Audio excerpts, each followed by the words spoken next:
Bonjour.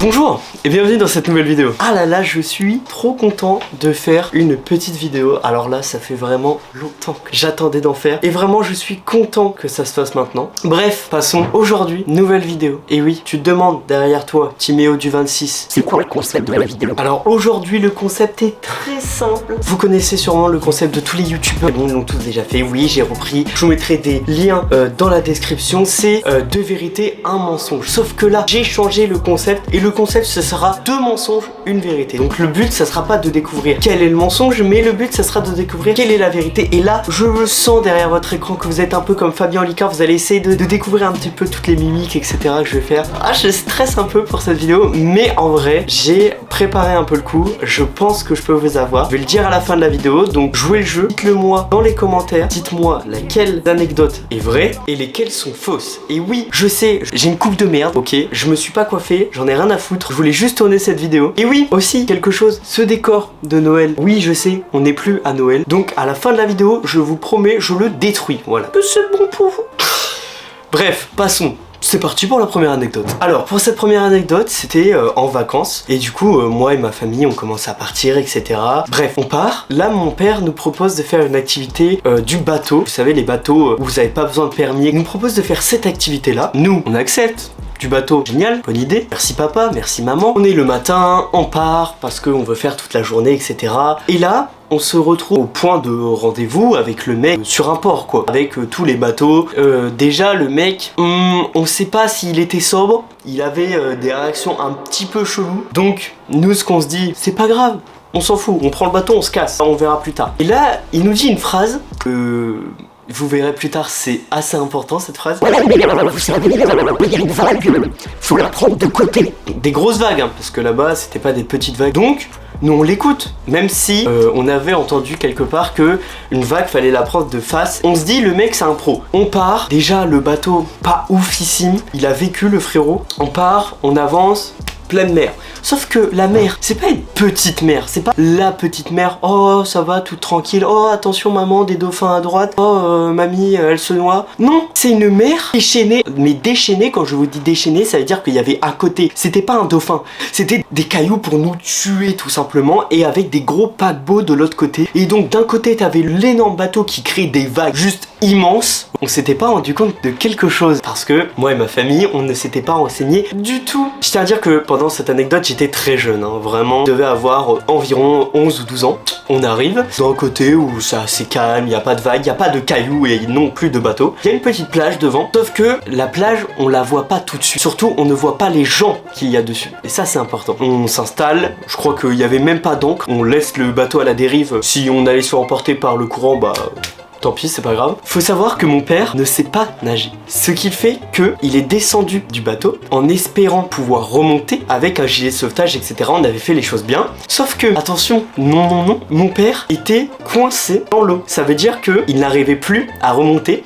Et vous savez pourquoi? Parce que avant de descendre, la bonne idée, on n'a pas cherché à savoir s'il y avait des échelles. Et du coup, ça a fait que mon daron pèse la moitié d'un poids lourd, n'a pas réussi à remonter sur le bateau. Et ma daronne qui a voulu l'aider, qui est donc partie à l'eau, qui ne sait pas super bien nager non plus, je vous rassure, n'arrivait plus à monter. Moi et mon frère, on se débrouille, on essaye de les ramener. Et pendant qu'on essaye de faire ça, déjà c'est une galère incroyable, c'est une galère monstrueuse. Et pendant qu'on fait ça, qu'est-ce que je vois sur la plage? Un mec, un frérot, tout nu. Bah oui, bah c'est vrai que...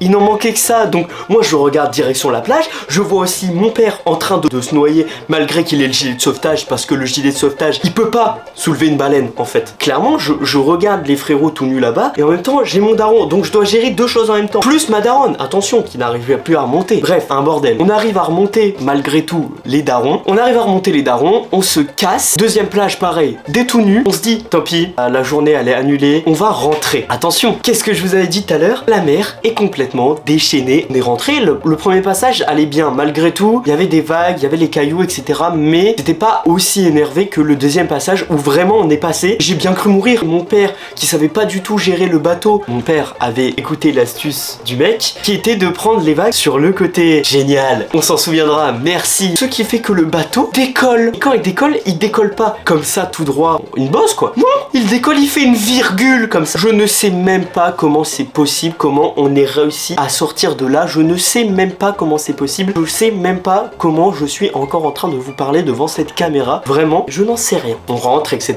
Pas de mort, pas de blessés, on rend le bateau. Voilà, fin de la première anecdote. Deuxième anecdote. Alors là, on change de décor, on change d'ambiance. Même je vais mettre une ambiance horreur. Moi et mes amis, on décide de partir faire du camping. C'est la première fois qu'on en fait, on sait pas comment en faire et on est assez jeune, donc on va pas faire les guignolos non plus. Mon ami qui habite à côté d'un champ nous dit venez faire du camping, il y a mes darons qui sont pas loin du tout. On accepte tout bonnement, on se dit putain, ça c'est la bonne idée, c'est incroyable. On va chez cet ami, on installe notre camp, sauf que notre camp, il est quand même assez loin des parents. Nous, qu'est-ce qu'on fait? On se dit, on va partir encore plus loin. Très mauvaise idée. Et on n'est pas fiers de cette anecdote. Du coup, on commence à s'installer, on commence à manger, etc. Et en fait, le truc, c'est que c'était des forêts, sauf que c'était des forêts avec les arbres mais alignés. Et du coup, quand tu vas dans la forêt, ça fait des rangées d'arbres. Sauf qu'on ne savait pas, c'était une propriété qui appartenait à quelqu'un. Quelle bonne idée. Nous, on ne sait pas, on est jeunes, on est cons, et on se dit, super, allons là-bas. Bonne idée. C'est la première expédition. Donc, il ne se passe rien. On rentre au camp, on attend qu'il fasse un petit peu plus nuit, environ 2h, 3h du matin. Mais cette fois avec l'objectif d'aller beaucoup plus loin dans la forêt, parce qu'avant, vraiment, on était allé vraiment au bord de la forêt. Donc, on va dans la forêt, et là, la dernière chose qu'on avait besoin, c'est d'entendre des bruits de pas, clairement, qui venaient dans notre direction, qui venaient tout bonnement nous foncer dessus.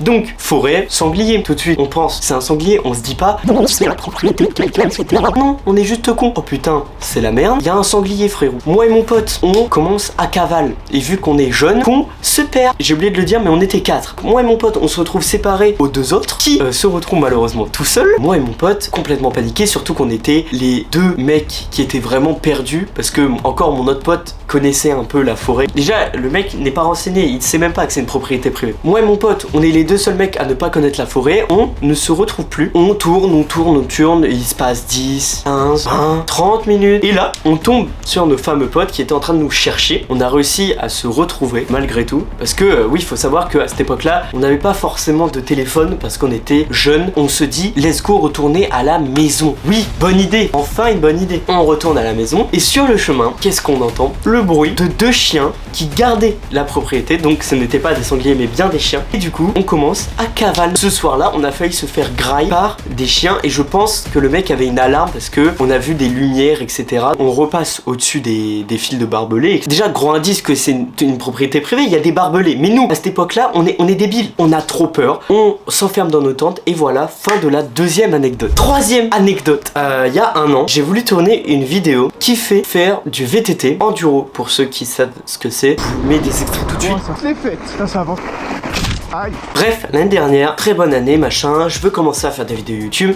Je me dis, incroyable. Je vois une vidéo sur YouTube d'un mec qui s'appelle Mr. Kotam et d'un mec qui s'appelle Mr. Freeride qui ont fait des rassos déguisés en Père Noël. Parce que oui, on était pendant la période de Noël. Et du coup, je vois ces mecs-là qui font justement ce concept et je me dis, mais pourquoi pas le faire à ma sauce? Je me lance, préviens tous mes potes, je leur dis, on se retrouve à cette heure-là. On va faire un rasso, se rassembler en Père Noël avec des vélos. On va faire le tour de la ville et tout. Tout se passe bien, on arrive, machin. Good vibes de ouf, on distribue des bonbons et tout. En fait, la journée se passe et on va dire que on est tombé sur quelqu'un qui aime pas trop être filmé. Donc pas de problème, nous on décide d'aller de l'autre côté, on le filme pas, etc. Parce que bon, voilà, le mec était bourré. Du coup, nous on se dit, ok, on éteint la GoPro, on est respectueux et tout. On va de l'autre côté de la ville. Sauf que on y va à notre cadence parce que on va pas y aller à fond. Et du coup, le problème c'est que le mec nous suit. Nous on est comme ça sur nos vélos et on voit un mec du tout discret, à moitié sobre, qui arrive comme ça. Et du coup, on décide de commencer à accélérer le pas. Ce jour-là, vraiment, on avait fait énormément de kilomètres, donc on avait vraiment pas envie de sprinter, etc. Tant pis, genre, on On descend du vélo, etc. et on lui demande qu'est-ce qui se passe. Tout bonnement, le mec commence à gueuler dans la rue, il nous dit qu'il veut nous fumer, une bouteille à la main, très violent. Et du coup, ça fait que nous, vraiment, on veut pas avoir de problème. Et on lui dit non, machin, il y a aucun problème, tu peux t'en aller. Et le mec abandonne parce qu'il y a ses potes qui le rejoignent. Mais vraiment, ses potes aussi sont complètement bourrés. Il est en train d'expliquer comme ça à ses potes. Et on voit ses potes nous regarder vraiment très énervés. Il s'enclenche une petite course-poursuite entre moi et mes potes. Nous, on se casse, on veut se barrer. On se barre, on arrive à échapper. On finit la journée. Anecdote pas folle, mais petite anecdote sympa. Voilà, c'était la dernière anecdote. Alors, est-ce que vous savez laquelle est la vraie? J'ai vraiment bien préparé mon truc. Même les fausses, je les ai vraiment bien écrits. Donc, je le dis, dans 3, 2, 1, la vraie, c'était la première anecdote avec le bateau. Celle avec le mec bourré, c'était faux. J'ai vraiment par contre tourné une vidéo qui est pas sortie sur ma chaîne, habillée en Père Noël, mais par contre, on n'a pas de rencontrer de mec bourré. Pareil, celle du camping, avec les chiens, c'était pareil, c'était tout bonnement faux. Bref, j'espère que vous avez kiffé cette vidéo. La première vidéo, donc normal que je suis pas à l'aise. Je vous ai promis, on va exploser ce décor de Noël.